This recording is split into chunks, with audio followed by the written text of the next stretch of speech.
সুধী দর্শক, আমরা আজও এসেছি একজন বিশিষ্ট রাজনীতি চিন্তাবিদ এবং একজন কলামিস্ট, একজন পথিতযশা সাংবাদিক ও শ্রমিক নেতা জনাব বজলুর রহমান বাবলু সাহেবের কাছে। আমি বাবলু সাহেবের কাছে একটি প্রশ্ন করতে চাই। আজকের পত্রিকার শিরোনামে আমরা কিছু খবর দেখেছি এবং দৈনিক বাংলার হেডিংয়ে এসেছে শিরোনামে, আবারও চরমপন্থীদের উত্থান। এবং ঝিনাইদহ জেলার শৈলকুপাতে এই ঘটনা ঘটেছে, দুজনকে হত্যা করা হয়েছে এবং পূর্বের ঘটনাও আরও মাথাচাড়া দিয়ে উঠছে, এসব বিষয়গুলো তুলে ধরছে আর কি।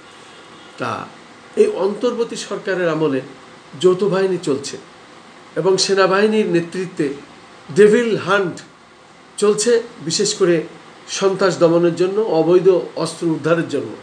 তার মধ্যে এই ধরনের ঘটনা ঘটে গেল, এটা আপনি কিসের আলামত মনে করেন? যদি এই বিষয়ে একটু বলতেন। এটাকে সরকারকে কি আসলে বিব্রতকর একটা অবস্থায় ফেলে দেয়া, নাকি এই সরকারকে পতন ঘটানোর একটা নীল নকশা চলছে? বলুন আপনি এই বিষয়ে খোলামেলা। ডেভিল হান্ট শুরু হয়েছে অনেক, আমি মনে করব অনেক দেরি হওয়াটাই এটা উত্থানের একটা কারণ। একটা বাংলাদেশে একটি বড় বিপ্লব ঘটে গেছে। এই বিপ্লবের মধ্য দিয়ে অনেককে আন্ডারগ্রাউন্ডে যেতে হয়েছে এবং যারা পরাজিত হয়েছে, যারা পালিয়ে গিয়েছে, তারা অনেকেই এদেশে রয়েছে। তাদেরকে দুর্বল ভাবারও সুযোগ নেই। তারা যে আন্ডারগ্রাউন্ডে যাবে না এর কোনো নিশ্চয়তা নেই, যেহেতু প্রকাশ্যে তারা কোনো কার্যক্রম পরিচালনা করতে পারছে না। তারা এ দেশকে অস্থিতিশীল করা এবং বিভিন্ন কায়দা কৌশল করাটা তাদের একটা কৌশল হতে পারে। আর শৈলকুপা ওই অঞ্চলটাতে আমরা অতীতেও দেখেছি নিষিদ্ধ সংগঠনগুলা সর্বহারাদের বাংলাদেশের বিভিন্ন জেলায় যাদের অভয় আরণ্য ছিল, যেখানে তারা নিরাপদ পথ বেছে নিয়েছিল।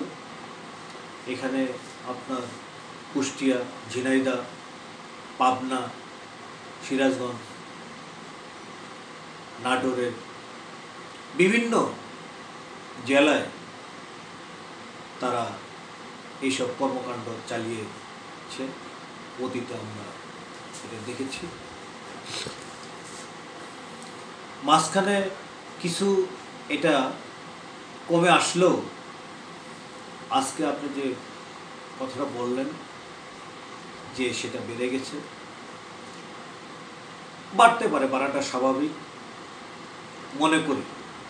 কারণ সরকার যদি শুরুতেই এই ডেভিল হান্ট বলেন আর যাই বলেন, সন্ত্রাসী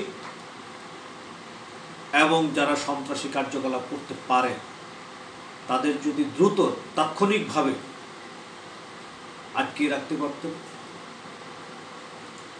এবং অবৈধ অস্ত্র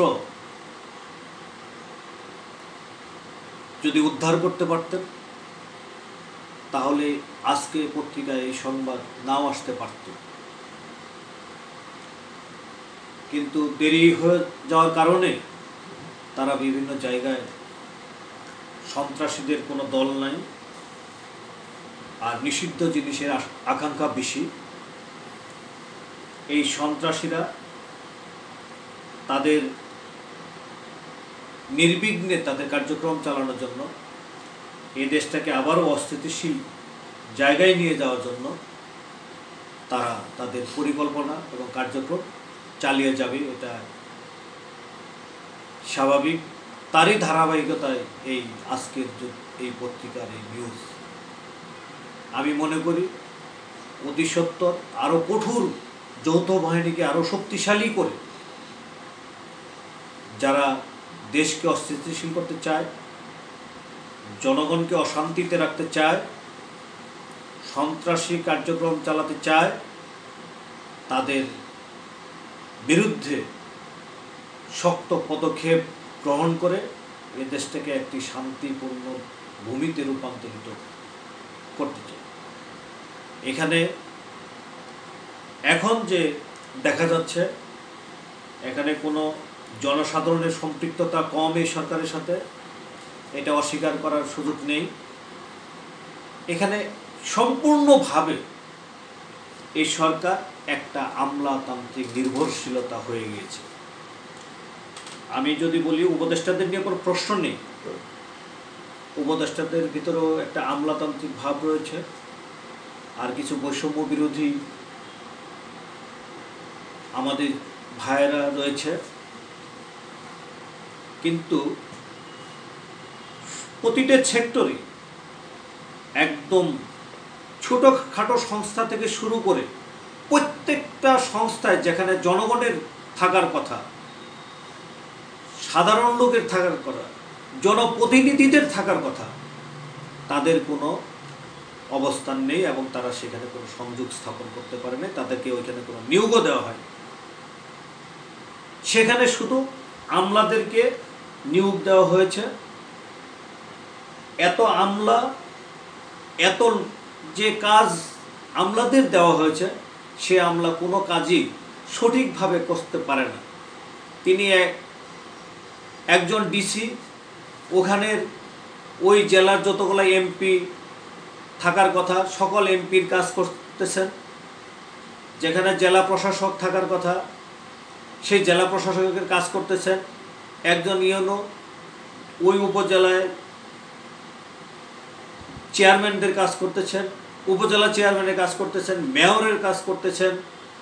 এই যে জনগণের বহু সংস্থা রয়েছে, যেখানে আপনাদের ধরেন আমাদের মৎস্য সেক্টরে জাতীয় মৎস্যজীবী রয়েছে একটা, যেখানে মৎস্যজীবীদের থাকার কথা সমবায়ে, সেখানে মৎস্যজীবীরা নেই, সেখানে আমলারা রয়েছে। সমবায়ের যেখানে সমবায়ের লোকদের থাকার কথা, সেখানে আমলাদের প্রশাসক নামে আমলাদের নিয়োগ দেওয়া হয়েছে। শ্রমিক সেক্টরে প্রশাসক নামে প্রতিনিধি আমলাদের ভিতর থেকে নেওয়া হয়েছে। ব্যাংকিং সেক্টরে যেসব প্রতিনিধিদের থাকার কথা পরিচালনা পর্ষদে, শিক্ষক,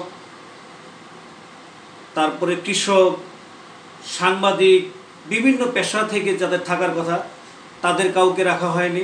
সেখানে সেই পদ সেখানগুলোতে আমলারা গিয়ে আমলারা অবস্থান করতেছেন। তো সর্বত্রই যদি আমলারাই যদি থাকে, তাহলে জনগণ বা জনপ্রতিনিধি যে যে সেক্টরে যে যে পেশার লোকজন রয়েছে, সেই তাদের প্রতিনিধি যদি না থাকে, সেটা কিভাবে ভালো করে করা সম্ভব? আমি মনে করি এটা সম্ভব না। আপনি যদি মনে করেন যে জনগণের প্রতিনিধি ছাড়া শুধু আমলারাই সব কাজ করবে, তাহলে সব কাজ করতে যে কোনো কাজই হবে না, এ দেশটা আবারও গোলায় ফেলবে এবং এই সরকারকে জনবিমুখ একটা সরকারে রূপান্তরিত করবে। এটা আমার কাছে কেন জানি মনে হচ্ছে। আমলারা যে কাজ করে না তা না, আমলারা কাজ করে, তাদের যে কাজটা তারাই করুক এবং যার যে কাজটা করার দরকার, সে পেশাদের যে কাজ করার দরকার, সেই পেশাদের সেই কাজ করার সুযোগ দেয়। আমি মনে করি তাদেরকে এইসব কাজ করা থেকে বিরত রাখা এটাও একটা বৈষম্য বিরোধী আন্দোলন করেছে, সেখানেও বৈষম্য। আমি একজন শ্রমিক, আমি শ্রমিকের প্রতিনিধিত্ব করব না। আমি একজন সমবায়ের প্রতিনিধিত্ব করব না। আমি এবং মৎস্যজীবীদের প্রতিনিধিত্ব করব না। আমি সাংবাদিকদের প্রতিনিধিত্ব করব না। আমি শিক্ষকদের প্রতিনিধিত্ব করব না। সকল প্রতিনিধিদের, সকল পেশাজীবীদের প্রতিনিধিত্বের জায়গায় আপনারা আমলারাই অবস্থান করবেন। তাহলে সব কাজ করতে গেলে আমার মনে হয় কোনো কাজই সফলভাবে হবে না। এটা আমি আবারও বলতেছি। এই জন্যই আমি বর্তমান সরকার, অন্তর্বর্তীকালীন সরকার ইউনূস স্যারের যে নেতৃত্ব, তিনি যে মৌলিক অধিকারের জন্য সারা বিশ্বে এবং শান্তির জন্য সারা বিশ্বে যে একটা বাণী শুনিয়েছেন এবং যে কারণে নোবেল পুরস্কার পেয়েছেন, তিনি ঘোষণা দিয়েছেন আমি শুধু এই দেশটা নয় সারা বিশ্বকে বদলে দেব। তাহলে এই দেশটাকেই যদি বদলায় না দিতে পারেন, শুধু এক শ্রেণীর কাছে যদি আপনি জিম্মি হয়ে যান, তাহলে সকল শ্রেণী কিন্তু বহুত শ্রেণী রয়েছে, সেই শ্রেণীর লোকজনগুলো কিন্তু বৈষম্যের শিকার হবে, তারা কিন্তু অধিকার থেকে বঞ্চিত হবে। তাদের বিষয়টা আপনি ভাবুন এবং সেই বিষয়ে আপনি পদক্ষেপ নেন এবং যার যে কাজ তাদেরকে করতে দেন, তাদের প্রতিনিধিত্বগুলো রাখুন। অন্যথায় এটা বৈষম্যের আরেকটা বিশাল বিষয় হয়ে দাঁড়াবে। একদিন কিন্তু এই শ্রেণীর পেশার লোকজনগুলা যেভাবে আপনার জন্য, এই দেশের পরিবর্তনের জন্য যে আন্দোলনে যেভাবে স্বতঃস্ফূর্তভাবে অংশগ্রহণ করছে, ভবিষ্যতে কিন্তু আবার স্বতঃস্ফূর্তভাবে আরেক বিপরীতমুখী যেতে পারে, এই দিকটা সতর্ক থাকবেন। সব ধন্যবাদ। আপনাকে অনেক অনেক ধন্যবাদ আজকের এই বর্তমান প্রেক্ষাপটের এই আলোচনার জন্য, যেটা দেশ, জাতি তথা অন্তর্বর্তী সরকারের বিশেষ উপকারে লাগবে বলে আমরা মনে করি। পাশাপাশি আমি একটি কথা বলতে চাই, যেটি আসলে না বললেই নয়, সেটি হলো এই যে আমরা দেখতে পাচ্ছি যত আন্দোলন সংগ্রাম হচ্ছে, বিগত আওয়ামী লীগ সরকারের আমলেই তারা আওয়ামী ব্যানারে করেছে, আবার এখন কিন্তু তারা আবার এসেছে নতুন রূপে। মুদ্রা কথা হচ্ছে এই আওয়ামী সরকারের আমলে যেসব আমলারা এবং যারা খাপটি মারে এর ভিতরে বসেছিল, তারাই কিন্তু মূলত আবার এখন মাথা ছাড়া দিচ্ছে। এটিকে বিশেষভাবে দেখার দরকার, বিশেষ করে শান্তিতে নোবেলজয়ী অন্তর্বর্তী সরকার প্রধান প্রফেসর ডক্টর মোহাম্মদ ইউনূস সাহেবের প্রতি আমাদের আহ্বান এটাই রইল, এটাই আমাদের প্রত্যাশা, যেহেতু আপনি বৈষম্য বিরোধী সরকারের প্রধান হয়ে এসেছেন। না, ইতিমধ্যেই মাননীয় প্রধান উপদেষ্টার একান্ত প্রচেষ্টায় আপনার যে সুবিধাভোগী এবং 14, 18 এবং 24-এর নির্বাচনের সময় যেসব রিটার্নিং অফিসারের দায়িত্বে ছিলেন জেলা প্রশাসক, ডিসিরা এবং এসপিরা, তাদের বিষয়ে একটি পদক্ষেপ গ্রহণ করেছে। যাদের 25-এর ঊর্ধ্বে চাকরি হয়েছে তাদেরকে রিটায়ারমেন্টে দিয়েছে এবং যারা 25-এর নিচে রয়েছে তাদেরকে ওএসডি করেছেন এবং যারা দুর্নীতির সাথে জড়িত রয়েছেন তাদের দুর্নীতির বিষয়ে তাদের ব্যবস্থা গ্রহণ করেছেন। এটা অত্যন্ত প্রশংসনীয় এবং এটা আমি অত্যন্ত সাধুবাদ জানাই। সেই সাথে আরও যে বিগত দিনে যে সমস্যাগুলা, সেই সমস্যাগুলা বর্তমান সরকার যে প্রধান উপদেষ্টা রয়েছেন তিনি সব বিষয়ে অবগত আছেন, জনগণের পালস তিনি জানেন, আর দাবি দেওয়া কার কী রয়েছে সে বিষয়গুলা কিন্তু কম্বাইন করেই একটা ইস্যুর সৃষ্টি হয়েছে যার পরিবর্তনের জন্য। সেই ইস্যুগুলা তিনি সবগুলাই জানেন এবং আশা করি আমাদের আন্দোলন সংগ্রামের প্রয়োজন হবে না। এ কারণেই তিনি একটা এইসব বাস্তবায়ন করার জন্যেই এই পরিবর্তিত বাংলাদেশ আমরা দেখতে পাচ্ছি এবং সেটা বাস্তবায়ন হবে, যার সুফল সকল শ্রেণীর মানুষ ভোগ করবে এবং যার যে সমস্যা পাওনাগুলো রয়েছে সে প্রাপ্তিগুলো পেয়ে যাবে।